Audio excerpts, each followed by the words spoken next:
السلام علیکم ورحمت الله وبرکاته. تلها کلیک چینل کې درته هر کله ویم. امید لرم چې روغ جوړ خوشاله به یې، د جون په مزو کې به یې. عزتمندو، نن یو افسوسناک خبر مخې ته راغلی دی. په ډی خان کې یو ظالم راپاسېدلی دی او شیزا نام خواجه سرای ډیر بې دردۍ سره قتل کړی دی.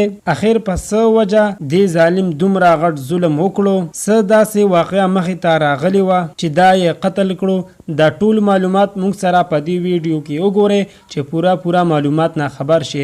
کو تاسو موږ سره په دې ویډیو کې نیو یې، مهرباني وکړئ زموږ دا چینل مه ضرور سبسکرایب کړئ، خوا کې ورسره غنټې نشانه وهئ چې هر یوه نیو معلوماتي ویډیو تاسو ته په اسانۍ سره میلاویږي. عزتمندو، په ډی خان کې شیزا نام خواجه سره چې لاهور سره تعلق لرو، ډی خان ته پروګرام لا راغلی و. ارشد خان نومې کس قتل کړی دی. د ورته ویلي و چې ما سره یارانه وکړه، خو ورسه نه منله.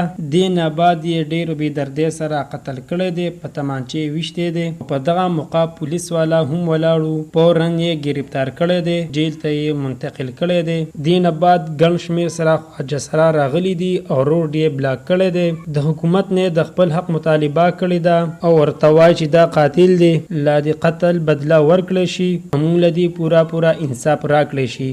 دوستانو، دا وا زموږ د دې وخت نیو معلوماتي ویډیو. د نورو نیو معلوماتي ویډیو دپاره زموږ چینل مه ضرور سبسکرایب کړئ، خوا کې ورسره غنټې نشانه وهئ چې هر یوه نوي معلوماتي ویډیو تاسو ته په اسانۍ سره میلاویږي. والسلام.